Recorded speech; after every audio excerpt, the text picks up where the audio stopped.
नमस्कार, जय महाराष्ट्र मध्ये आपल्या सगळ्यांचं स्वागत। विशेष मुलाखतींच्या या सत्रात आपल्या सोबत आहेत भारतीय जनता पार्टीचे आमदार नितेश नारायणराव राणे। नितेश जी, आपलं स्वागत जय महाराष्ट्रच्या स्टुडिओमध्ये। सध्याच्या काळातला तरी एक थेट प्रश्न आपल्यासाठी हाच आहे की नितेश राणेंना इतका राग काय यायला लागलाय आजकाल?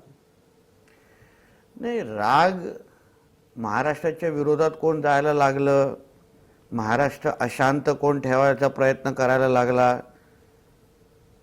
हिंदू समाजाच्या विरुद्ध कोण बोलायला लागला, तर नितेश राणेला राग येणारच।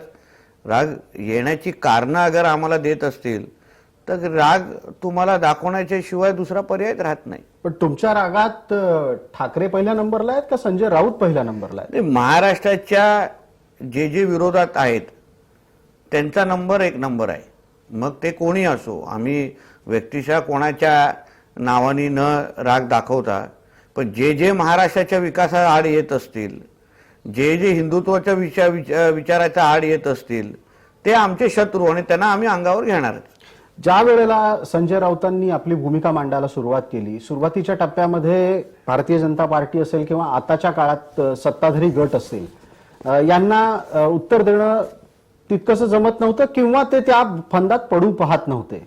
असं काय आहे की नितेश राणेंवर ही जबाबदारी देण्यात आलेली आहे? बघा, असं आहे की संजय राऊत हा प्राणी नेमकं काय आहे ह्याला आम्ही चांगलं ओळखतो। शिवसेनेत असताना किंवा शिवसेनेच्या किंवा सामन्यामध्ये येण्याच्या अगोदर आणि शिवसेनेमध्ये ह्या संजय राऊताचं काय स्थान होतं, त्याला किती लोक मोजायचे, त्याला किती महत्त्व असायचं, ह्या सगळ्या गोष्टीच्या कुंडल्या माहीत असणाऱ्यापैकी आम्ही सगळेजण आहोत। म्हणून आता काही मीडियाच्या मित्रांना असो किंवा महाराष्ट्रातल्या काही मोजक्या लोकांना तो फार मोठा कोणतरी वाटत असेल, पण संजय राऊत हा काय लायकीचा माणूस आहे, ह्याला काय किती महत्त्व द्यायला पाहिजे, ह्याला बाळासाहेब किती महत्त्व द्यायचे आणि शिवसेनामध्ये ह्याचं काय स्थान होतं आणि शिवसेनेला संपवण्यामध्ये ह्यांनी किती स्वतःला पुढे आणलेलं आहे की स्वतःचं महत्त्व वाढवलेलं आहे, हे सगळी माहिती आमच्याकडे असल्यामुळे आम्हाला त्याला हँडल करणं चांगल्या पद्धतीने माहिती आहे। हा तुमचा दावा बऱ्याचदा कानावर आलाय, पण तो तितकाच धक्कादायक आहे की आधीची शिवसेना आणि आताची ठाकरेंच्या गटाची शिवसेना ही राऊत संपवतात। कशासाठी संपवतील ते? काय असा त्यांचा हेतू दुखावलाय की ते स्वतःच उद्धव बाळासाहेब ठाकरे यांच्या नावाने काढलेला पक्ष संपवायला निघतील? प्रसादजी, मी तुम्हाला कुठली राजकीय स्टेटमेंट देणार नाही, पण मी फॅक्ट आणि डॉक्युमेंटच्या आधारे मी तुम्हाला असंख्य पुरावे असे देऊ शकतो, जेणेकरून सरळ संजय राऊत हे जेव्हा लोकप्रभामध्ये होते, लोकप्रभामध्ये लिहायचे, तेव्हा ते समाजवादी विचाराचे होते, तेव्हा त्यांना हिंदुत्ववादी विचाराचे कुठलेही संघटना किंवा पक्षाच्या विरोधात हे सातत्याने भूमिका घ्यायचे। ह्याचे पुरावे आणि लेख पण माझ्याकडे आहेत, ते लेख पण मी तुमच्या प्रेक्षकांना दाखवू शकतो। असंख्य वेळ जेव्हा लोकप्रभामध्ये असताना ह्यांनी माननीय बाळासाहेबांची जेव्हा इंटरव्ह्यू घेतलेला, त्यावेळी इंटरव्ह्यूमध्ये ह्याचे प्रश्न तुम्ही अगर बघितलेत, वाचलेत, तर तुम्हाला सरळ स्पष्ट वाटेल की बाबा हा कधीच बाळासाहेबांचा होऊ शकत नाही। त्यांनी बाळासाहेबांच्या आणि मासाहेबांच्या नात्याच्या बद्दल जेवढे घाणेरडे वक्तव्य वापरले आहेत ना, आणि तोच संजय राऊत आज शिवसेनेच्या बद्दलची निष्ठा सांगतोय। दुसरी बाब तुम्हाला सांगतो, एक छोटीशी घटना सांगतो। शिवसेनेमध्ये जेव्हा बाळासाहेबांनी निर्णय घेतला की मी प्रितीश नंदीला, तेव्हाचे जे प्रितीश नंदीजी आहे की त्यांना मी खासदार बनवणार, जे खासदारकी ह्याला पाहिजे होती तेव्हा, आणि तेव्हा त्यांनी शिवसेना भवनमध्ये, दादरच्या शिवसेनेमध्ये भवनमध्ये बसून त्याच्या आजूबाजूचे जे शिवसैनिक तेव्हा तिथे उपस्थित होते, त्या शिवसैनिकांना पाहिजे मी तुमच्या चॅनलवर आणू शकतो, त्या शिवसैनिकांसमोर हा असा बोललेला का मला खासदारकी दिली नाही ना, या बाप आणि मुलगाला बघा आयुष्यामध्ये मी कसं पोचवतो आणि शिवसेना संपून दाखवतो। पण तुम्ही त्याच वाक्याच्या आधारे आज हा दावा करताय का की त्याच्यानंतर त्याची हालचाली बघा ना, त्याच्यानंतर त्यांनी केलेले सगळे हालचाली तुम्ही बघा। मुळामध्ये 2019ला जेव्हा महाविकास आघाडी स्थापन करण्यामध्ये त्यांचा जो रोल होता, त्यांनी घेतलेला पुढाकार होता। मुळामध्ये जो बाळासाहेबांना मानणारा जो सैनिक आहे त्याला कधीच काँग्रेस आणि राष्ट्रवादी जाण्याचा तो मनापासूनच तयार होणार नाही, आणि तेच पुढे जाऊन एकनाथ शिंदे साहेबांनी त्याच्यामुळेच निर्णय घेतलेला आहे। पण ह्याच्या मुळामध्ये मुळातच ठाकरे कुटुंबावर राग असल्यामुळे, उद्धवजींवर राग असल्यामुळे, शिवसेना त्याला संपवायची असल्यामुळे त्यांनी ज्या काही हालचाली केल्या महाराष्ट्राच्या राजकारणामुळे हे त्या द्वेषापोटी आहे. आणि हा द्वेष तो जग जाहीर नाही सांगत असला तरी पण जे जाणकार जुने सैनिक आहेत ते प्रत्येक जण तुम्हाला सांगेल हा रागापोटी शिवसेना यांनी संपवली. पण एक तार्किक प्रश्न आहे की ज्या गोष्टी आत्ताच्या घडीला राणेंना कळतायत त्या ठाकरेंना का कळत नाहीत? जर समजा संजय राऊतांवर तुमचा इतका राग आहे आणि ते ठाकरेंच्या विरोधात आहेत असं तुम्हाला वाटतं, तर इतकी वर्ष ह्या माणसाला ठाकरेंनी का सांभाळावं? वेगवेगळ्या प्रकारच्या जबाबदाऱ्या वेळोवेळी का द्याव्यात? बघा, उद्धवजी हा एक तसा म्हणजे तो असा ताकदवान आणि बलवान माणूस नाही. तो स्वतःच्या हिमतीवर उभा राहणारा माणूस नाही. त्यांनी नेहमी कोणाच्या तरी कुबड्या घेऊन त्यांनी आपला राजकारण करत करत करत करत ते पुढे गेलेले आहेत. आता 2019ला जेव्हा त्यांना कळलं की बाबा संजय राऊतांच्या या सगळ्या संबंध म्हणजे पवार साहेब आणि आजूबाजूच्या संबंधांमुळे ते मुख्यमंत्री होऊ शकतो, उद्धव ठाकरे मुख्यमंत्री होऊ शकतात, जी त्यांचं आत्ताचं स्वप्न नाहीये. राजसाहेब आणि राणेसाहेब आणि हे सगळे असताना शिवसेनेपासून जे तो स्वप्न उद्धवजी आणि त्यांचा कुटुंब पाहत आलेलं आहे आणि त्याच्यामुळेच राणेसाहेबांवर राजकारण केलं, त्याच्यामुळेच राजसाहेबांना बाहेर जाण्यासाठी प्रवृत्त केलं, त्याच्यामुळे असंख्य शिवसैनिकांना बाहेर काढण्याचं ह्यांनी जो षडयंत्र रचलं, त्याच्यामुळेच एकनाथ शिंदे साहेबांना त्यांनी बाहेर काढण्याचं जो हे केलं, हे सगळं त्यांच्या राक्षसी महत्वाकांक्षामुळेच आहे. नाही, मग तुम्हाला असं म्हणायचंय की जे बाळासाहेबांचे सैनिक होते ते उद्धव सेनेत राहणार नाही, त्याच्यासाठी उद्धव ठाकरे आणि संजय राऊत एकत्र होते ना? पण ते एकत्र होते, पडद्याच्या मागे ते एकत्रच होते ना. सुभाष देसाई असतील, संजय राऊत असतील, उद्धव ठाकरे असतील, हे सगळे एकत्र बसून शिवसेनेमध्ये असणारे बाळासाहेबांचे सैनिक, जे निष्ठावान सैनिक आहेत, ज्यांनी आपलं उभं आयुष्य बाळासाहेबांसाठी दिलं, रक्त सांडलं, अंगावर केसेस घेतले, आपल्या जीवाची पर्वा न करता, आपल्या कुटुंबाची पर्वा न करता सगळं काही शिवसेनेसाठी दिलं. त्या शिवसैनिकांना शिवसेनेच्या बाहेर कसं काढायचं, ढकलायचं, ह्याचं नियोजन संजय राऊत आणि उद्धव ठाकरेंनी मिळून केलं आणि त्याच्यामुळे तुम्हाला आज ती उरलेली ठाकरे सेना दिसते. मग आत्ताच्या घडीला राणेंचा सगळ्यात जास्त राग कोणावर आहे, राऊतांवर आहे का ठाकरेंवर आहे? बघा, एक लक्षात घ्या, संजय राऊतला तर मी मोजत पण नाही, कारण तो माणूस त्याची कुवत काय आहे, त्याचं काय, त्याला किती महत्व द्यायचं हे आम्हाला माहिती आहे. जेव्हा राणे साहेबांना, प्रसादजी तुम्हाला एक छोटीशी घटना सांगतो, राणे साहेबांनी जेव्हा शिवसेना सोडली आणि राणे साहेबांनी नियोजन केलं की दादरमध्ये सामना ऑफिसच्या समोर सभा घ्यायची, कदाचित तुम्हाला माहिती असेल तेव्हा ती सभा जेव्हा आयोजित केली आणि त्याला माहिती होतं की राणे साहेब दुसऱ्या दिवशी तिथे येणार, हा माणूस सामनाच्या ऑफिसच्या बाथरूम मध्ये लपलेला, बाहेर यायला तयार नव्हता. जोपर्यंत उद्धवजी आणि राजसाहेब तिथे सामन्याच्या ऑफिसमध्ये पोहोचले नाही, हा बाथरूमची कडी लावून आतमध्ये बसलेला. ह्याला संजय राऊत म्हणतात. आज तो तावातावाने तुमच्या समोर जो बोलतो ना, अहो हा नजरेला पण उभा न राहणारा माणूस आहे हा. म्हणून त्याला कसं किती संपवणं की त्याला अंगावर घेणं ही काय मोठी गोष्ट नाहीये. म्हणजे माझ्या पक्षाने तशी फार लहानशी जबाबदारी मला दिली आहे. तुम्हाला त्या व्यक्तीला फार महत्व द्यायचं नाही, पण आत्ताच्या घडीला जी तुमच्यावर पक्षाने जबाबदारी दिली आहे त्याच्यानुसार तुम्ही तुमची भूमिका मांडत आहात. प्राप्त स्थितीमध्ये तुमच्या लेखी येत्या काळात निवडणुका जर पटकन झाल्या तर काय स्थिती असेल? आकड्यांमध्ये उद्धव गट कितपत आमदार खासदार आणू शकेल? स्पष्ट तुम्हाला सांगू, निवडणुका कधीही घ्या, भारतीय जनता पक्ष हा एक नंबरचाच पक्ष असणार. त्याचबरोबर आमची युती म्हणून भारतीय जनता पक्ष आणि शिवसेना, ही शिवसेना युती म्हणून भक्कम पद्धतीने परत सत्तेमध्ये 2024ला किंवा कधीही निवडणुका घ्या. हे लोक जे आता जे टेप रेकॉर्डर लावतायत की निवडणुकीची घाबरता, आम्हाला घाबरायची काय गरज आहे? या 9 महिन्यामध्ये या सरकारने केलेली कामं बघा, कामं एवढी चांगली केलेली आहेत, जी न केलेली थांबलेला महाराष्ट्र 2.5 वर्ष, अधोगतीकडे जाणारा महाराष्ट्र आज प्रगतीच्या दिशेने जातोय. आणि आज ठाकरेकडे काय आहे तुम्ही मला सांगा? त्याच्याकडे पक्ष नाहीये. उद्धव ठाकरेकडे त्याच्याकडे स्वतःचं चिन्ह नाहीये.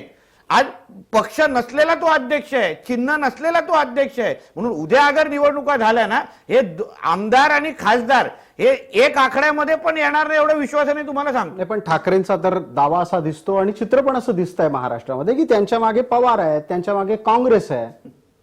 हे चित्र दिसत असेल तरी पण निवडणुकीच्या वेळी तुम्ही बघा कोण कोणाच्या मागे राहतं, ह्याला किती मोजलं जातं हे आता हळूहळू आपल्याला कळेल. नुसतं वज्रमूठ सभेमध्ये मुख्य खुर्ची मागितली, मेन पोडियम मागितला म्हणजे कोण नेता होत नाही. मागायला गेले म्हणून तर वज्रमूठ सभा पण आता बंद झालेल्या आहेत. म्हणून ह्यांना काय ह्यांचे किती महत्व आहे ना हे 2024ला निवडणुका झाल्यावर कळेल. ताजं एक वक्तव्य आहे नाना पटोलेंचं. ते म्हणतायत की भारतीय जनता पार्टीचे फक्त आणि फक्त नॅनोमध्ये बसतील इतकेच लोकप्रतिनिधी निवडून येऊ शकतात.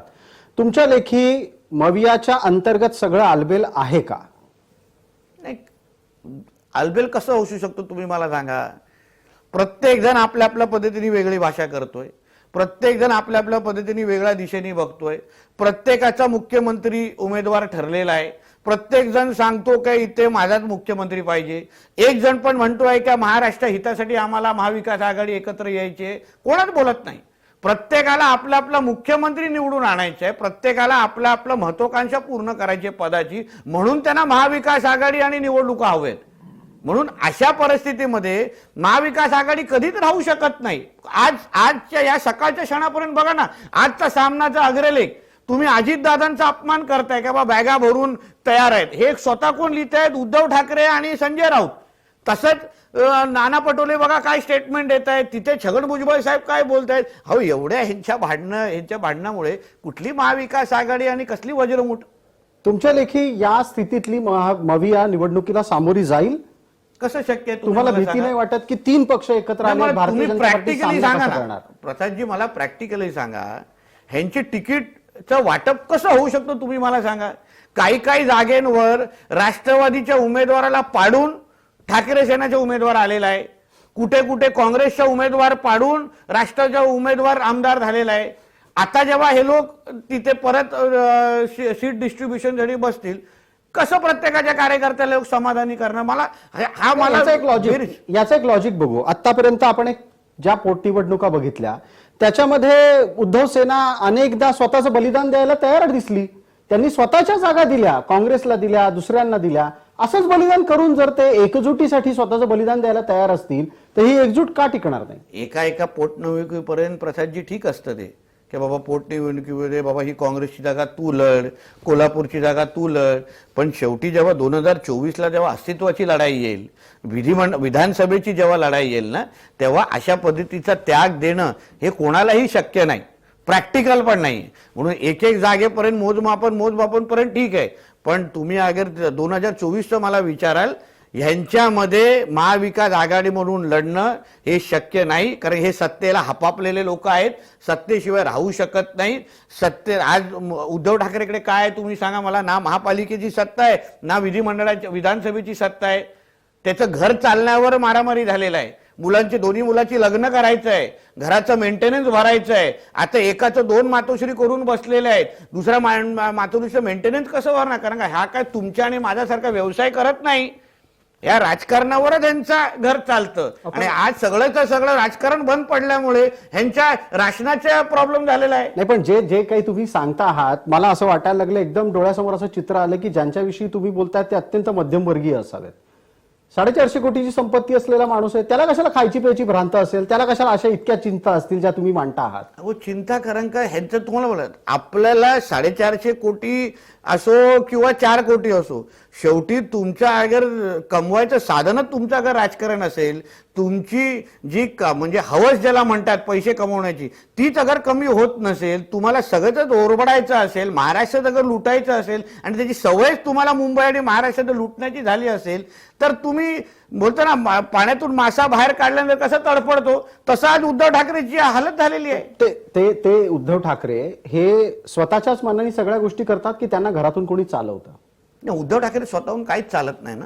त्यांना ते जसं तो खेळणं असतो ना, मागे चावी दिल्याशिवाय की रिमोटनी केल्याशिवाय ते चालत नाही. आणि त्यांच्या सगळी चावी आणि रिमोट हे बाजूच्या वैभव चेंबर्सवरून दिली जाते. आता हे वैभव चेंबरचं नवीन काय प्रकार? कधी तुम्ही तुमचा कॅमेरा तुम्ही महाविकास आघाडीच्या टाइमला तुम्हाला जास्त सांगायला पाहिजे. तुम्ही तेव्हा अगर संध्याकाळच्या 4-4:30च्या काळात कधी वैभव चेंबर जे बीकेसीला नवीन मातोश्रीला लागूनच एक चेंबर्स आहे, तिकडच्या कुठल्या तरी माळ्यावर पाठवलं असतं, तुम्हाला मंत्रालयाचे अर्धे अधिकारी तिथे बदल्यांसाठी उभे राहते दिसले असते. याच मवियाच्या काळामध्ये तुम्ही दिशा सालियनचा मृत्यू, सुशांत सिंगचा मृत्यू हे सगळे मुद्दे लावून धरलेत.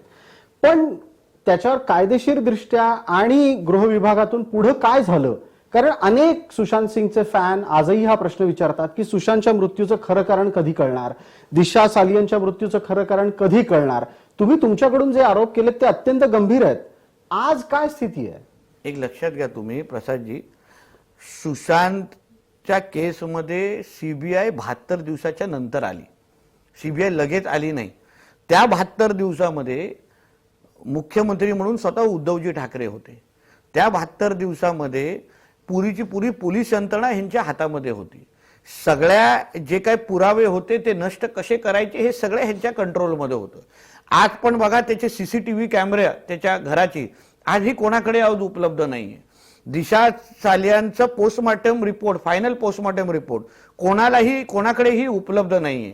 जे काही विटनेसेस आहेत त्या विटनेसेस आजही कोणी जागेवर नाही. म्हणजे ह्यांनी काय केलं, त्या 72 दिवसामध्ये जेवढे विटनेसेस मिटू शकतो तेवढं ह्यांनी कोणी पूर्ण सॅनिटाईज करून टाकलं, स्वच्छ करून टाकलं आणि नंतर तोपर्यंत मग सीबीआय आली.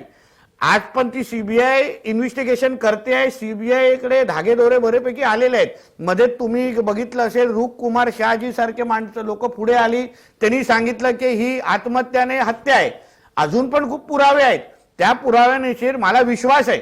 जसं सुशांत सिंगचे फॅन आहेत, जसे दिशा सालियांचे फॅन आहेत, मी परत त्यांना आम्ही विश्वास देतो की आज नाही तर उद्या सत्य बाहेर येणार. पेंग्विन कितीही इकडे तिकडे पळाला तरी पेंग्विनला एक दिवस आपण जाळ्यात फसवणार आणि तो जेलबंद होणार, एवढं मी तुम्हाला विश्वासाने सांगू शकतो. पण नितेशजी, एक सरळ प्रश्न आहे. राजकारणात 1+1 11 असू शकतात, 1+1 3ही असू शकतात, 1+1 1ही राहू शकतो. समजा भविष्यात कुठली राजकीय निर्णय घेण्याची वेळ आली तर त्यावेळेला कॉम्प्रोमाइज करण्यासाठी काही घडलं तर त्यावेळेला मग सुशांतच्या समर्थकांनी, दिशाच्या समर्थकांनी काय करायचं? बघा, कॉम्प्रोमाइज करण्यासारखे हे विषय नाही आहेत. कारण का 2 तरुणांचं आयुष्य संपलेलं आहे. त्यांच्या सुशांत तर एक फार मोठा उभरता कलाकार होता. दिशा सालियान पण तिच्या क्षेत्रामध्ये ती फार चांगलं काम करत होती. या 2 तरुणांना हे लोकांनी अक्षरशः मारून टाकलेलं आहे. म्हणून कॉम्प्रोमाइज ह्या विषयावर होणारच नाही. झालं असतं तर आतापर्यंत नितेश राणेंनी ह्याबद्दल, नितेश राणे असो, राणे साहेब असो, ह्या लोकांनी ह्यावर बोलण्याचंच बंद केलं असतं. तुम्ही एक पेनड्राईव्ह विधानसभा अध्यक्षांपर्यंत दिली होती, त्याचं पुढे काय झालं? मी सीबीआयकडे पाठवली आहे ना. ती सीबीआयकडे पाठवलेले जे पुरावे आमच्याकडे आहेत ते सगळे सीबीआयकडे पाठवलेले आहेत, सीबीआयकडे उपलब्ध आहेत. सीबीआय सारख्या एक जागतिक पद्धतीची जी एजन्सी आपल्या देशातल्या 1 क्रमांकाची इन्व्हेस्टिगेशन एजन्सी आहे. प्रसादजी, मला विश्वास आहे त्यांचं जे इन्व्हेस्टिगेशन आहे ते अतिशय योग्य दिशेने चालली आहे. फक्त वेळ त्यांना थोडा का द्यायला लागेल, कारण का आपण 72 दिवसामध्ये ह्यांनी जे काही गोष्टी मिटवल्या त्या सगळ्या उकळून काढण्यामध्ये जेवढा वेळ लागतोय त्याच्यामध्ये जे धागेदोरे लागतात. आता लोकांची हिंमत परत वाढायला लागलेली आहे. आता लोक बोलायला लागलेले आहेत. पहिलं वरतून ते खालपर्यंत ह्यांचीच सत्ता होती. तुम्हालाही आठवत असेल की आपल्यासारखे अर्णब गोस्वामी जेव्हा बोलायला लागलेले तेव्हा त्यांच्या विरुद्ध हे लोकांनी काय केलं, म्हणजे अक्षरशः त्यांच्यासारख्या ज्येष्ठ पत्रकाराला अक्षरशः त्यांनी म्हणजे जेलमध्ये टाकण्याचं काम करत. तसंच कंगना रनौत बरोबर तोच विषय झाला. का? कारण का त्यांनी बॉलिवूडमध्ये जे काय चालतं त्या बोलायला लागलेल्या, त्यांनी सुशांत सिंगचा विषय उचललेला, म्हणून त्यांना त्यांच्या ऑफिस तोडण्यापासून बाकी असंख्य गोष्टी झाल्या. आता त्या सगळ्या गोष्टी थांबलेल्या आहेत. आता इन्व्हेस्टिगेशन करण्यासाठी ज्या गोष्टी लागतात, जे पुरावे लागतात, काही लोक आता पुढे आलेले आहेत, त्यांची नावं घ्यायची नाहीत कारण का त्यांना वाचवलं पाहिजे. तेही लोक पुढे येऊन आज बोलायला लागलेले आहेत. लवकरच ह्याबद्दल निर्णय येईल आणि सत्य बाहेर येणार.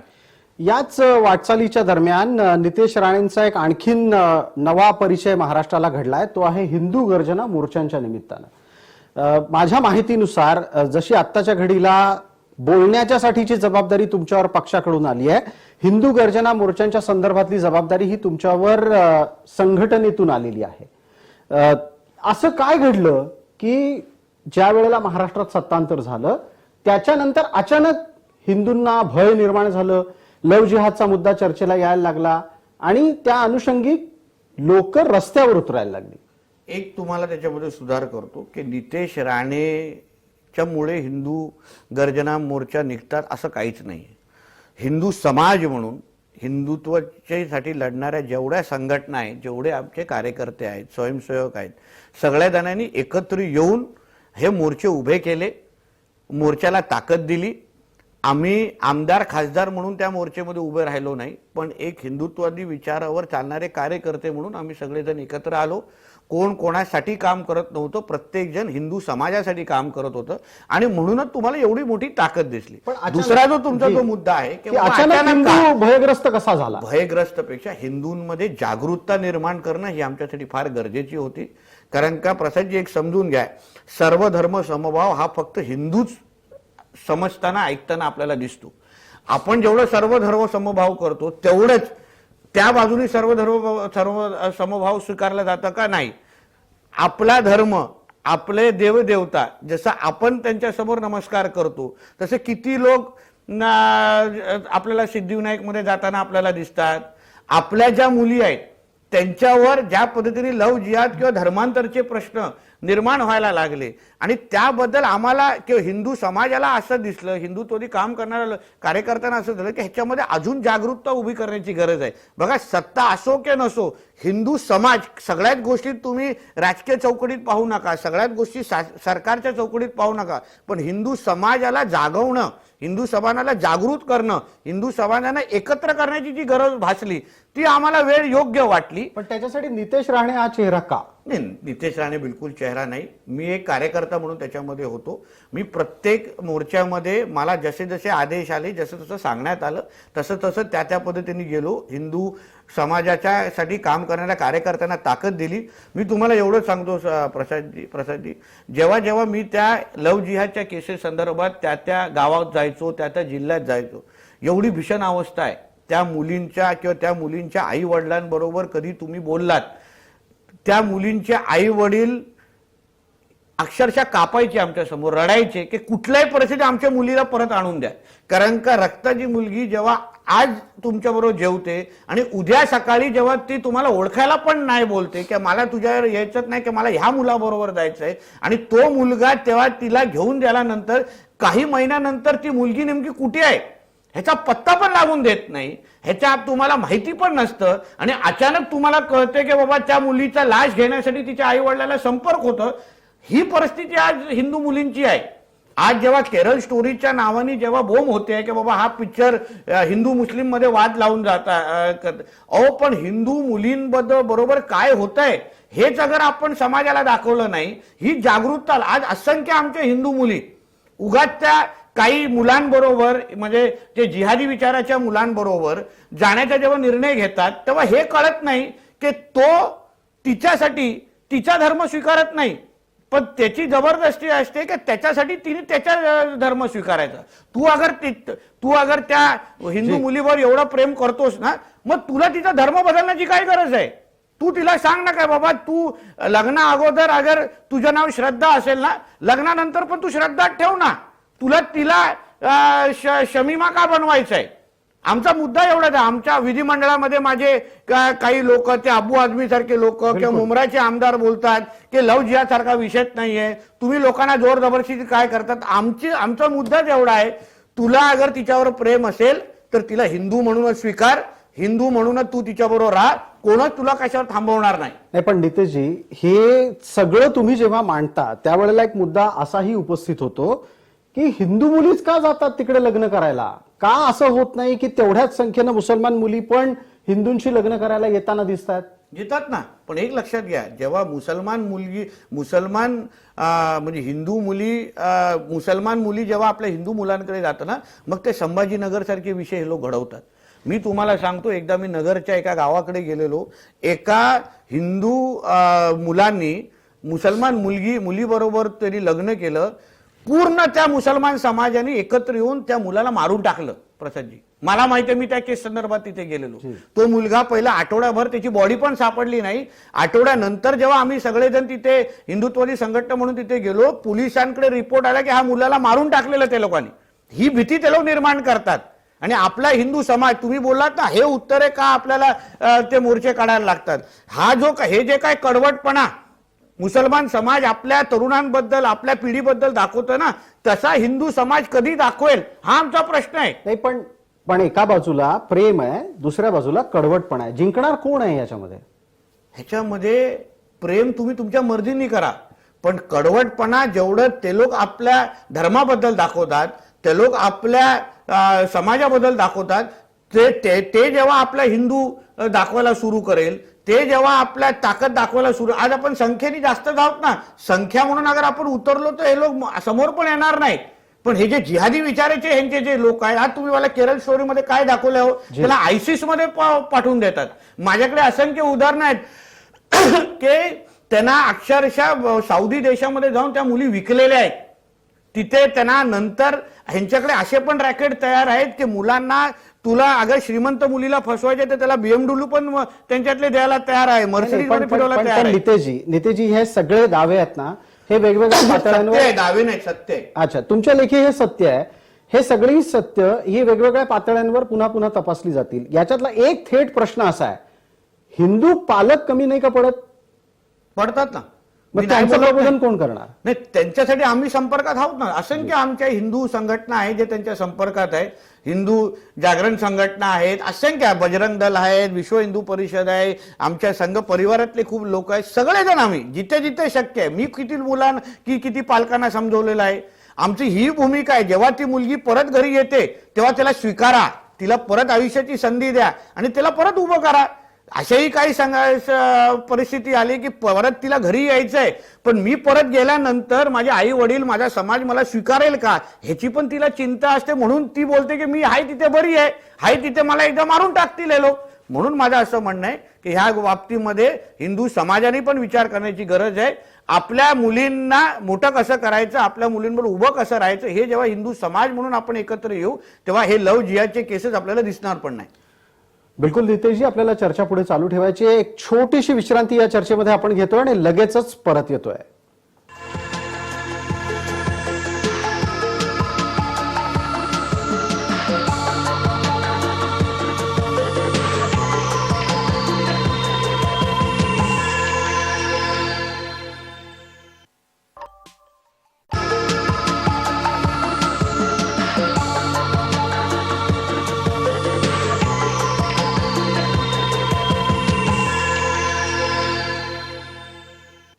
आपल्या सोबत आहेत नितेश नारायणराव राणे. मुलाखतीच्या या दुसऱ्या भागामध्ये आपण त्यांचं स्वागत करूयात. नितेशजी, विषय आहे बारसूचा.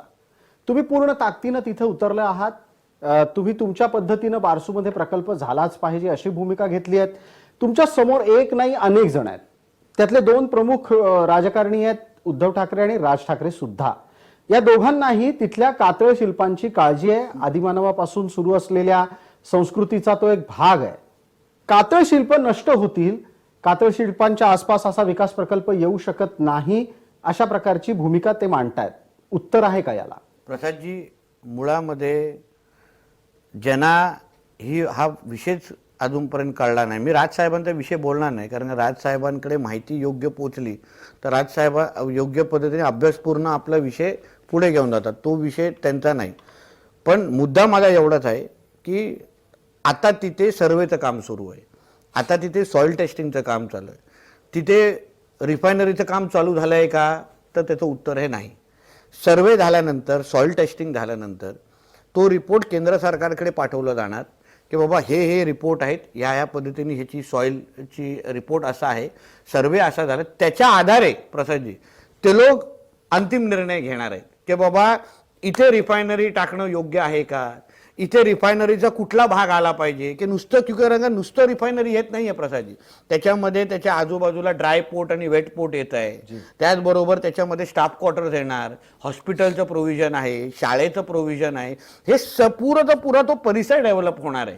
आता एका बाजूला जेव्हा इथे कळलं की इथे कातळ शिल्प आहेत, त्याचे काय नियम आहेत की त्याच्या 3 किलोमीटर पर्यंत तुम्ही हे करू शकत नाही, काय डेव्हलपमेंट करू शकत नाही, असा तो नियम आहे. बरोबर, ठीक आहे. मग त्याच्या आजूबाजूचे जमिनी आहेत ना आमच्याकडे. ह्याच्या अगोदर पण नानरचे 2 आता जे विवादित गाव ते वगळले गेले आहेत. जो उर्वरित ऍक्विजिशन केलेला जो भाग आहे तो आज पण उपलब्ध आहे.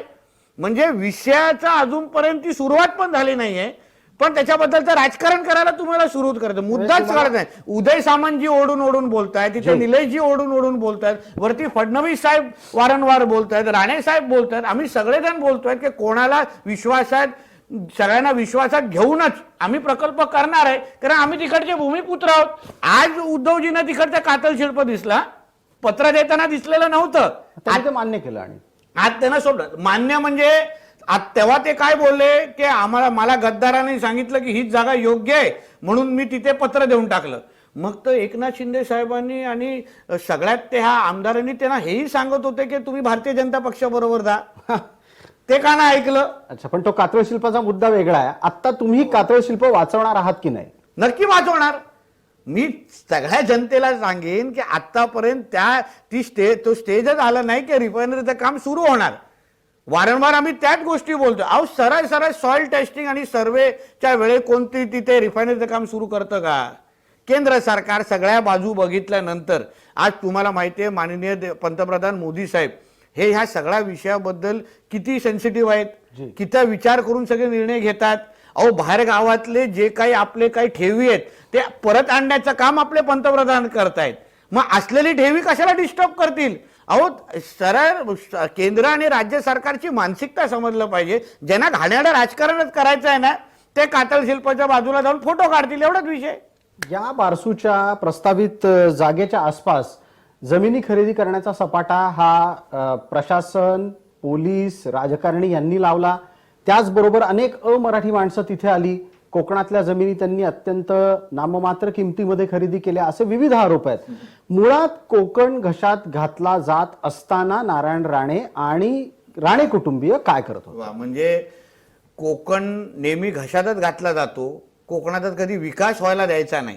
कोकणामध्ये काहीतरी मी तुमच्या मुद्द्यावर येतो. नेहमी काहीतरी चांगलं अगर आमच्या कोकणामध्ये व्हायला लागलं ना प्रसादजी, कुठलाही प्रकल्प यायला लागला, हीच ओरड ह्याच लोकांनी सिवलच्या टायमाला केली, ह्याच लोकांनी एअरपोर्टला विरोध केला, ह्याच लोकांनी जैतापूरला विरोध केला. हेच लोक आता नांदरला आणि हे एनरॉन पासून होत चाललेलं आहे. एक लक्षात घ्या. मुद्दा माझा एवढाच आहे की ही जी काही तुम्ही अमराठीची यादी मोजून दाखवतायत, ही जी काही जमीनदार ती यादी एकदा प्रकाशित करा ना. ती कोणाची माणसं आहे? कोणासाठी त्यांनी लँड एक्विजिशन केलेलं आहे? त्याच्यामध्ये उद्धव ठाकरेच्या संपर्कातले किती लोक आहेत? त्याच्यामधले अन्य महाविकास आघाडीच्या संपर्कातले किती लोक आहेत? मुद्दा माझा एवढंच म्हणणं आहे की सगळंच चिरफाड करायचं आहे, सगळंच वस्त्रहरण करायचं आहे, सगळंच पोस्टमॉर्टम करायचं आहे, ते एकदा होऊन दे ना. पण आमचा कोकणवासी म्हणून आमचा सरळ स्पष्ट मुद्दा एवढाच आहे की आमच्या कोकणामध्ये आम्हाला रोजगार हवाय, आम्हाला विकास हवाय. आम्हाला कंटाळा आलाय की आमची मुलं शिकल्यानंतर मुंबई, पुणे आणि नाशिक ह्या भागामध्ये जात आहेत, बाहेरगावी जात आहेत. आज तुम्ही सांगा अर्धेसे जास्त म्हणजे 40% आमचा सिंधुदुर्ग जिल्हा हा गोव्यामध्ये नोकरीसाठी जातो. आमचे कित्येक मुलं ग्रॅज्युएट आणि 12वी आणि 15वी संपल्यानंतर डायरेक्ट दुबईला जातात, लंडनला जातात, अमेरिकेला जाऊन राहतात. का? कारण का कोकणामध्ये नोकऱ्या नाहीत. मुंबईमध्ये 60% 70% राहणारा मराठी माणूस कुठे आहे? कोकणातला आहे. तो कसा आला इथे? का आला इथे? कारण का कोकणामध्ये नोकऱ्या नाहीत. आमची अशी इच्छा आहे की कोकणामध्ये राहून, आपल्या आई वडिलांकडे राहून, आपल्या नातेवाईकांकडे राहून तो का त्यांनी मोठं होऊ नये? नाही, पण हे स्वप्न आम्ही बघू नये का? जेव्हा काय आमचं स्वप्न पूर्ण व्हायला जातं लगेच कोकणाच्या आडवे येणारे लोक तिथेच येतात आणि आमचा सगळा विकास बंद पाडतात. नाही, पण नितेशजी एक तर्क असा दिला जातो की जो कोकणी माणूस आहे तो काजू, आंबा, त्यानंतर त्या आधारित विविध लघुउद्योग याद्वारे जगू शकतो. तुम्हाला हे पटतं का? जगू शकतो नाही, जगतोय. पण आज आंब्याची परिस्थिती काय प्रसादजी जरा विचारा. तुम्ही एक ज्येष्ठ पत्रकार आहात. यावेळी 20% की मॅक्झिमम 30% आंबा आलेला आहे उष्णतेमुळे. एपीएमसी मार्केटमध्ये जाऊन विचारा की कोकणातला हापूस आंबा देवगड आणि बेंगुर्लाचा आलाय की नाही. आज काजूचा भाव किती आहे हो? काजूचा आज भाव 70 रुपयावर आलेला आहे, जो 120 यांनी 150 रुपये असला पाहिजे. 70 रुपया. कारण का साऊथ आफ्रिकनचा काजू मोठ्या प्रमाणामध्ये येतो म्हणून आपला स्थानिक काजू म्हणजे 70 रुपयावर भाव आलाय. तिसरी गोष्टी मच्छीमारी आज जे हवामानामध्ये बदल होतो ना, अवेळी म्हणजे कधी कुठेतरी पूर म्हणजे एवढा म्हणजे बोलताना आमचा समुद्र खवळतो, त्याच्यामुळे मच्छीमारी पहिल्यासारखी होते का? कुठल्याही मच्छीमार बांधवांना जाऊन तुम्ही विचारा. पारंपरिक मच्छीमारी जे करतात ना, आज कोणीही पहिल्यासारखा त्यांना मच्छीमारी करू शकत नाही. म्हणजे निसर्गावर अवलंबून असलेले हे सगळे धंदे आहेत किंवा हा सगळे शेती आहे. एक लक्षात घ्या, आज निसर्गात जेव्हा अगर आपल्याला साथ देत नसेल, तुम्ही गेल्या 2-3 वर्षामध्ये कितींदा पूर परिस्थिती आली. फयान वादळ, हे वादळ, ते कितींदा तुम्हीच कितींदा रिपोर्टिंग केलेली आहे, त्याबद्दल माहिती दिलेली आहे. या सगळ्या निसर्गाच्या बदलामुळे मध्ये आज कोकणातलं असणारे हे जे फळबागायतदार आहे किंवा फळबाग येते किंवा आंबा, काजू, मासेमारी, ती आज त्याचं उत्पन्न पहिल्यासारखं राहिलेलं नाहीये. म्हणून आमची काय मागणी आहे की आम्हाला पुढचा टप्पा आता गाठायचा आहे ना, आम्हाला पुढे जायचंय, आमच्या इथे रोजगार झाला पाहिजे. आम्ही सगळेजण आज मोठ्या प्रमाणामध्ये मच्छीमारांची मुलं आज वॉटर स्पोर्ट्सकडे वळलेली आहेत. ऍडव्हेंचर स्पोर्ट्स आमच्या मालवण आणि देवगडमध्ये मोठ्या प्रमाणामध्ये वॉटर स्पोर्ट्स व्हायला सुरू झालेले आहेत. आज हॉटेल पर्यटन मोठ्या प्रमाणामध्ये वाढलेलं आहे. आता ह्याचा आम्ही फायदा घ्यायचा नाही का? पुरा वेळी आंबा, काजू, मासेमारीच करत बसायचं का? ज्या निसर्गामुळे आम्हाला शक्यच राहिलेलं नाहीये. आणि ही वस्तुस्थिती आहे. हे आकडे माझे पण नाही आहेत. तुम्ही शासकीय कुठलेही आकडे जाऊन विचारलेत ना, तुम्हाला अशाच पद्धतीने माहिती भेटेल. म्हणून आमचं म्हणणं आहे, आमच्याकडे मोठे कारखाने येऊन दे, मोठे उद्योग येऊन दे. आज सिवल सारखा प्रकल्प ह्याच उद्धव ठाकरे आणि विनायक राऊत सारख्या लोकांनी बंद पाडला. आज तो सी वर्ल्ड सारखा पर्यटनाच्या आधारे असलेला प्रकल्प प्रसादजी अगर आमच्या मालवणमध्ये असताना तर आज आमच्या इथे नोकऱ्यांसाठी मुलं मुंबई पुण्याकडे नाही गेली असती, गोव्याकडे नाही गेली असती. आज चिपी सारख्या विमानतळाला या उद्धव ठाकरे आणि विनायक राऊत लोकांनी विरोध केला. आणि जेव्हा प्रकल्प तयार होतात प्रसादजी, तेव्हा हीच लोक कॉन्ट्रॅक्ट मिळवण्यासाठी पुढे राहतात. आज सारी तुम्हाला माहिती देतो, छोटीशी माहिती देतो, तुमचा प्रश्न घेतो की चिपी मध्ये कॅन्टीन आणि लेबरचा कॉन्ट्रॅक्ट कोणाकडे माहितीये? विनायक राऊतच्या कंपनीमध्ये. दुसरा विषय, जेव्हा चिपी विमानतळ बनवत होतो तेव्हा ब्लास्टिंगचा कॉन्ट्रॅक्ट कोणी घेतला? शिवसेनेच्या आमदारांनी घेतला. म्हणजे तुम्हाला उद्या जाऊन अगर कॉन्ट्रॅक्टच मिळवायचे असतील तर मग तुम्ही विरोध कशाला करता? आम्ही कोणाच्या व्यवसायावर कधी बोलत नाही. तुम्ही पण मोठे व्हा आणि कोकणाच्या सामान्य जनतेला पण मोठं व्हायला द्या ना. तुमचा आदित्य आणि तेजस, तुमच्या तेजस ठाकरे 97चं बिल करतो रेस्टॉरंटमध्ये, आहे की नाही, दारू आणि जेवणाचं. मग आमचा कोकणातला माणूस का नुसता वडापाव खायचा की काय? तुमचा आदित्य ठाकरे डिनो मोरिया आणि ह्यांच्यामुळे 5 स्टारच्या खालती बघत नाही.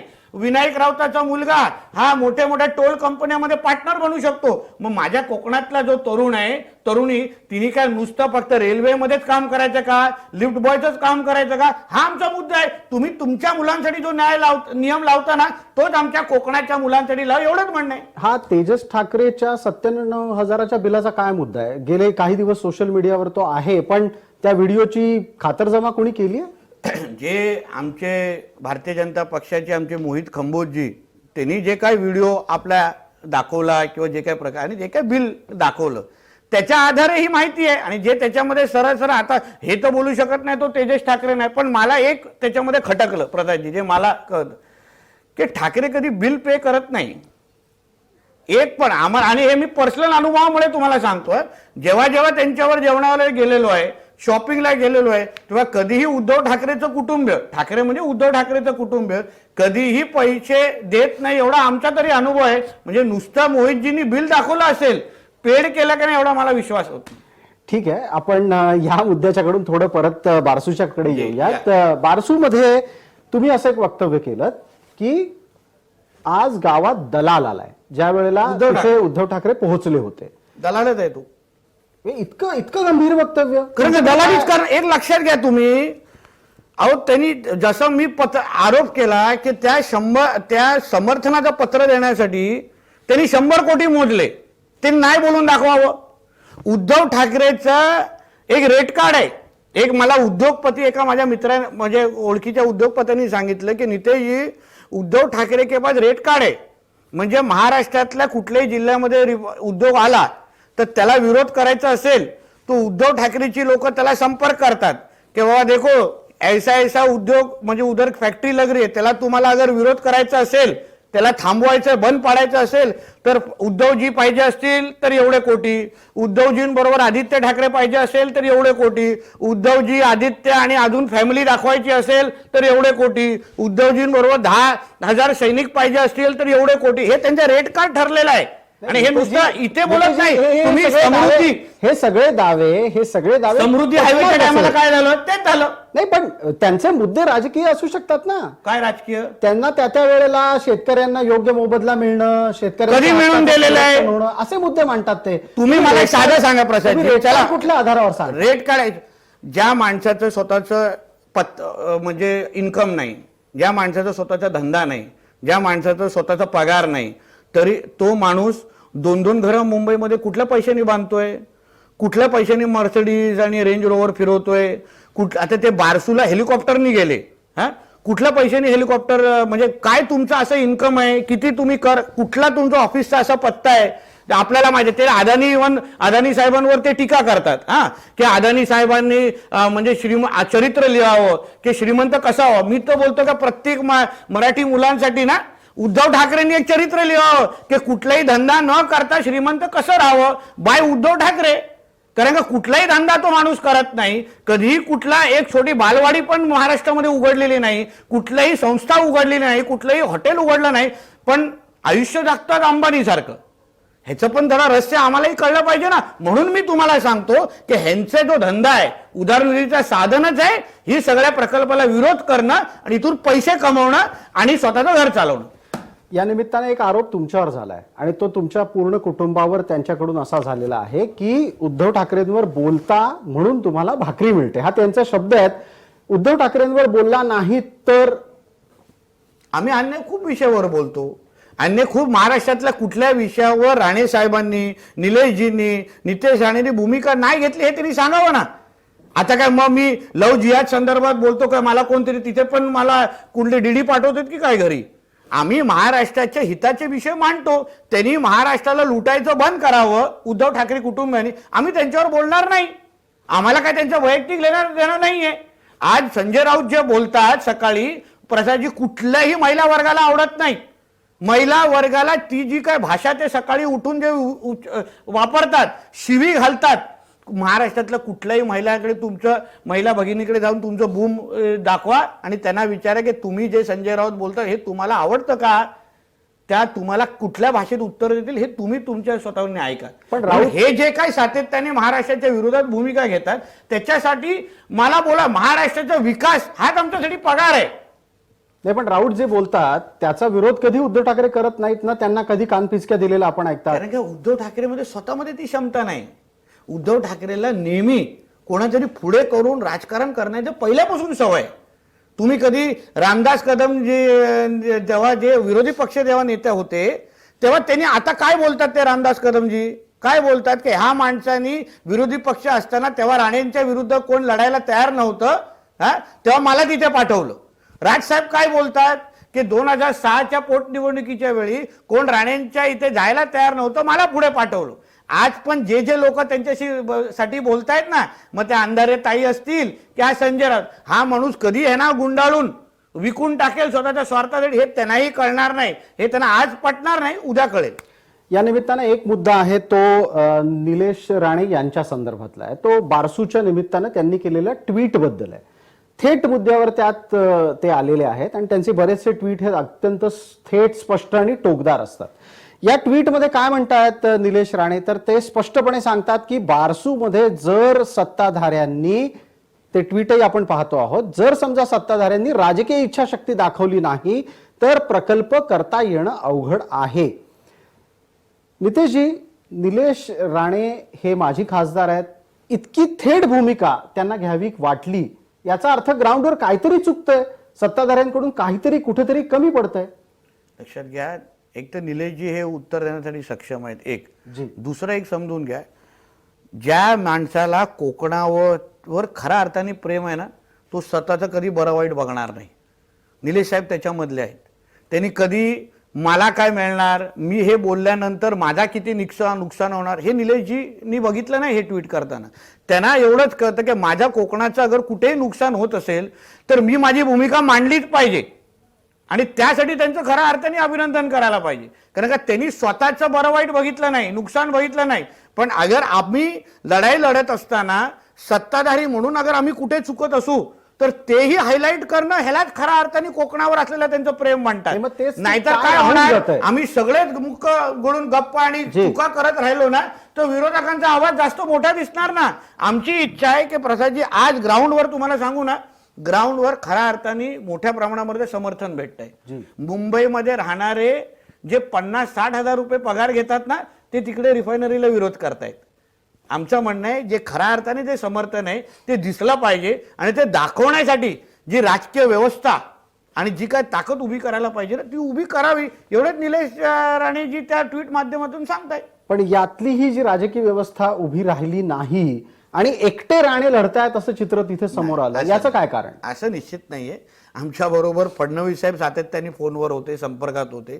रवी चव्हाणजी होते, उदय सामंतजींशी मी स्वतः बोलत होतो, प्रमोद जटारजी आणि अतुल काळशेकर, राजन तेलीजी तर आमच्यावर ग्राउंडवरच होते. म्हणून असं कुठेच नाही की एकटे राणे लढत होते. प्रत्येक जण एक दुसऱ्याला ताकद देत होता. आम्ही केंद्र सरकारपर्यंत सगळी माहिती देत होतो. म्हणून आम्ही संयुक्त पद्धतीने सगळे एकत्र लढत होतो. फक्त एक लक्षात घे, तो एक फक्त झलक होती. ते काही समर्थकांची मोठी ताकद दाखवायला आम्ही तिथे गेलेलो नव्हतो. पण समर्थकांची ताकद जेव्हा आम्ही एक मोठा मेळावा घेऊ तेव्हा निश्चितपणे तुम्हाला दिसेल. पण तेव्हा फक्त झलक द्यायची होती की एका बाजूला हा विरोध करण्यासाठी किंवा काळ्या मांजरासारखा उद्धव ठाकरे आमच्या विकासाला आड येतोय, पण दुसऱ्या बाजूने समर्थन पण तेवढ्याच ताकदीचं आहे, त्यासाठी आम्ही पण तयार आहोत हे दाखवण्यासाठी आम्ही तिथे जमलो. या सगळ्या वादात बारसू रखडणार आहे? निश्चितपणे नाही रखडणार. आमच्या कोकणामध्ये ती ग्रीन रिफायनरी येणारच, ह्याचे कोणीही थांबवू शकणार नाही. कितीही मोठी ताकद उभी केली तर कोणीही थांबवू शकत. पेटवण्याची भाषा जे उद्धव ठाकरे अहो त्यांनी महाराष्ट्र पेटवणं सोडं प्रसादजी, त्यांनी फक्त मुंबई बंद करून दाखवावी. मी ह्याचा पुढचं बोलतो, मुंबई सोडा, तिने नुसतं कलानगर बंद करून दाखवावं, मी काही हरेन. म्हणून पेटवण्याची भाषा हे उद्धव ठाकरेच्या तोंडात आता बरी दिसत नाही. कोकणामध्ये ती ग्रीन रिफायनरी येणार हे मी तिकडच्या सगळ्या तरुणांना, तिकडच्या सगळ्या जनतेला विश्वास देतो की कोकणातला रोजगार कोणी हिरू शकणार नाही. केंद्र आणि राज्य सरकारच्या माध्यमातून आपल्या कोकणामध्ये रोजगार मोठ्या प्रमाणामध्ये येणार, उद्योग येणार, एवढं विश्वासाने सांगतो. पण या चर्चेत हाही एक मुद्दा निश्चित उपस्थित होईल की जो कोणी आता उद्योगांना विरोध करतोय तो निवडून सातत्याने येतोय, ज्याच्यावर राज ठाकरेंनी बोट ठेवलं, विरोध करतोय जी. पण मी समर्थन दिलं आणि मी 19ला निवडून आलो. नाही, इतरांच्या बाबतीत जे हो. राजन साळवींच्या बाबतीत झालंय, राजन साळवी आता त्या समर्थनात दिसतायत, मतदारसंघात- शिवसेनेचे बाकीचे लोक विरोध करताना दिसतात, पण ही माणसं मग निवडून कशी नाही, येतात? आपल्याला मी विनंती करतो की ही माहिती 100% योग्य नाहीये. आम्ही तिकडचे लोकप्रतिनिधी आहोत. मतदारांची भूमिका त्यात आता अगोदर जेव्हा नाणारचा प्रस्तावित भाग होता त्याच्यामध्ये माझ्या देवगडची गिरी आणि रामेश्वर नावाची 2 गावं यायची. तिकडचे पहिल्या लोकांना जेव्हा संभ्रम होतं प्रसादजी, तेव्हा त्यांनी मला विरोध करायला सांगितलं. मी विरोध केला पण फ्रँकली तुम्हाला. नंतर जेव्हा तिकडच्या तरुणांनी एकत्र येऊन त्या प्रकल्पाचा पूर्ण अभ्यास केला, त्यांनी एकत्र आले, गावामध्ये मला बोलून घेतलं. गावामधून मला बोलून मला सांगितलं की नितेशजी तुम्ही आमचे लोकप्रतिनिधी आहात, हे आता आम्हाला फॅक्ट कळलेले आहेत, आता तुम्ही आम्हाला प्रकल्पाचं समर्थन तुम्ही करायला हवं.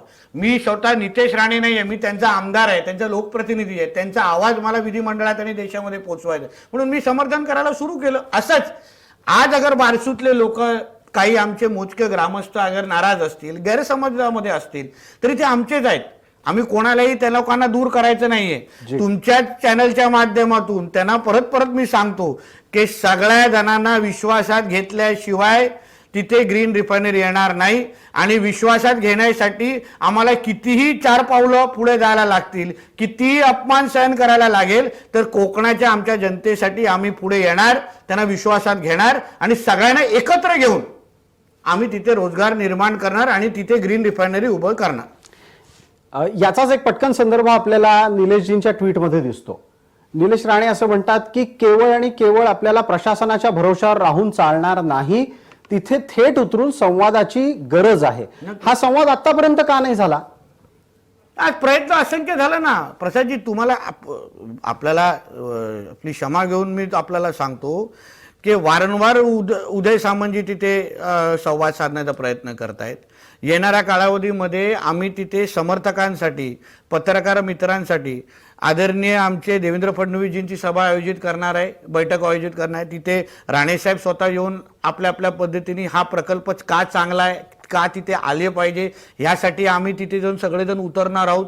म्हणजे निलेशजींनी आज आम्हाला जे काय एक रस्ता दाखवलेला आहे की चला तुम्ही नुसतं प्रशासनावर अवलंबून राहू नका, नुसतं म्हणजे पोलीस डिपार्टमेंटवर अवलंबून राहू नका, आपल्यालाही रस्त्यावर उतरायला लागेल. तसं येणाऱ्या कालावधीमध्ये तुम्हाला असंख्य अशा बैठका दिसतील, राणेसाहेबांच्या दिसतील, आमच्या फडणवीस साहेबांच्या दिसतील, उदय सामंतजी तर सातत्याने लोकांच्या संपर्कात आहे आणि सगळेजण एकत्र मिळून तिथे लोकांना विश्वासात घेऊ आणि मग तुम्हाला दिसेल की परिस्थिती कशी बदललेली आहे आणि मग उद्धव ठाकरेला तिथे कोण पाय पण ठेवून देणार नाही एवढं विश्वासाने तुम्हाला सांगतो. 2024च्या लोकसभेच्या निवडणुकीच्या पूर्वी बारसूमध्ये चित्र कसं बदललेलं असेल? तिथे लोक स्वतःहून सांगतील की आम्हाला ग्रीन रिफायनरी इथे पाहिजे आणि आम्हाला कोणाला काही न बोलण्याची गरज भासणार नाहीये. जे जे विरोध करणारे हे विनायक राऊत आणि उद्धव ठाकरे, आदित्य ठाकरे सारखे तुम्हाला हे काळा मांजरी तुम्हाला दिसतायत ना, ते कोणीही तुम्हाला तिथे दिसणार नाही. लोक स्वखुशीने सांगतील, कारण मी स्वतः प्रसादजी त्याचा अनुभव घेतलाय माझ्या मतदारसंघामध्ये. लोकांचे मत परिवर्तन कसं झालंय वाचनानंतर, अभ्यास केल्यानंतर. ह्याच्यामध्ये तरुणांची भूमिका फार महत्वाची असते. हे तरुण आपल्या आपल्या पद्धतीने मग इंटरनेटवर, गुगलवर वाचून जी काय माहिती गोळा करतात, आपल्या आई वडिलांना, ज्येष्ठांना जे गावामध्ये समजवतात, त्याच्यानंतर भूमिका बदलते. ह्याचा अनुभव घेणाऱ्यापैकी मी एक लोकप्रतिनिधी आहे, म्हणून मला विश्वास आहे उद्या राजन साळवी पण येतील आणि उद्या सगळे एकत्र मिळून आम्ही तिथे ग्रीन रिफायनरी उभी करू आणि तिथे आमच्या कोकणाचा विकास करू. आता जर इतक्या मोठ्या प्रमाणात तुम्ही असं म्हणताय की जनभूमिका बदलणार असेल, तर एक राजकीय प्रश्न आहे. प्रश्न असा आहे, 2024ला सिंधुदुर्गाचा खासदार कोण असेल? तो तुम्ही पक्षाचा फार अतिशय लहान कार्यकर्त्याला प्रश्न विचारताय. तो माझा प्रश्न नाहीये. मला एवढंच माहिती आहे की आताच्या खासदारांनी 2014 आणि 19 मध्ये निवडून आल्यानंतर आमच्या कोकणाचा जो नुकसान केलाय, आमच्या कोकणाच्या सातत्याने विरोधात जो भूमिका घेत राहिलेला आहे, कोकणाला उद्ध्वस्त करण्यामध्ये विनायक राऊत नावाचा व्यक्ती हा अग्रेसर राहिलेला आहे. 2024ला कोकणाचा विकास करणारा, आमची बाजू भक्कम पद्धतीने संसदेत मांडणारा एक अभ्यासू तुम्हाला खासदार तिथे दिसेल. मोदी साहेबांचे विचार, देशाबद्दलचे जे विचार आहे तेच आपल्या कोकणाला पण त्याच दिशेने घेऊन जाणारा एक खासदार तुम्हाला आम्ही निवडून आणून दाखवू एवढं विश्वासाने सांगतो. पण याचा एक वेगळा अर्थ किंवा दुसरा अर्थ तर विनायक राऊत निवडून येणार नाहीत असा आहे? नाही, निश्चित निवडून येणार, निश्चित. तुम्ही पाहिजे तर माझ्या हा इंटरव्ह्यू व्यवस्थित पद्धतीने रेकॉर्ड आपण रेकॉर्ड करतोय, तुम्ही वाटल्यास कॅमेऱ्यात रेकॉर्ड करून ठेवा की बाबा कुठल्याही परिस्थिती. काही लक्षात घ्या, ही मी माझं काय त्यांच्यावर वैयक्तिक वैर नाही, पण आज सामान्य जनता ज्या पद्धतीने विटलेली आहे त्यांच्या घाणेरड्या राजकारणात, नुसतं तुम्ही लोकांना भावनिक करून, नुसतं चुकीच्या गोष्टी करून तुम्ही वारंवार निवडून येऊ शकत नाही. आता आमच्या सिंधुदुर्ग रत्नागिरीच्या जनतेने ठरवलेलं आहे की इकडे आम्हाला विकास करणारा खासदार पाहिजे, मोदी साहेबांच्या बरोबर चालणारा खासदार पाहिजे. 2019ला प्रसादजी तेव्हा हे महायुतीचा खासदार म्हणून, शिवसेना भाजपचा उमेदवार म्हणून हे त्यांना निवडून दिलं. ह्यांच्या स्वतःच्या ताकदीमुळे नाही, त्याच्यामध्ये 2.25 लाख मतं ही भारतीय जनता पक्षाची आहेत, हे लक्षात घ्या. ह्यांच्या काय निलेशजींना अपक्ष, म्हणजे आमचा पक्ष तेवढा नवीन होता, स्वाभिमान पक्ष, त्यांना 2,80,000 मतं भेटली. म्हणजे निलेशजींना मिळालेली 2,80,000 मतं प्लस स्वतः भारतीय जनता पक्षाची जवळपास 2.25 लाख मतं. आमचा खासदार सरसर निवडून येतोय ना, सरसर निवडून येतोय. तिथे ठाकरे सेनेची मतं हे 1 ते 1.25 लाखापेक्षा नसणारच आहे, प्लस काँग्रेसची मतं, महाविकास आघाडीची मतं मिळून पण 2 लाखाच्या वरती जात नाही. इथे आम्ही 4.5-5 लाखाच्या वरती जातो. अगं तुम्ही आकड्यांच्या पद्धतीने विचारलं तर. याच्यातला एक पुढचा मुद्दा मग असा की मग तिथे असलेल्या भारतीय जनता पार्टीच्या नेत्यांचं भवितव्य काय असणार आहे? सगळ्या गोष्टी या राणींच्याच घरात जाणार आहेत का? नाही, असं तुम्ही तुमचा प्रश्नच मुळामध्ये चुकीचं आहे. आम्ही कोणीही तिथे कोण खासदारकी मागत नाहीये ना, आम्ही कुठली पदाची अपेक्षा करतोय.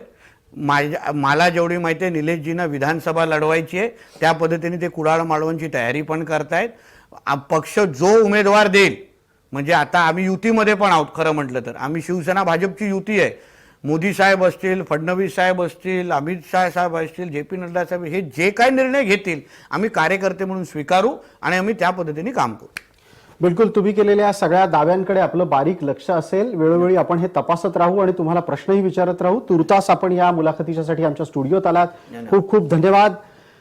ही होती नितेश राणे यांच्या बरोबरची दिलखुलास चर्चा. आपण या चर्चेत इथे विराम घेतोय, मात्र आपण पाहत रहा फक्त जय महाराष्ट्र.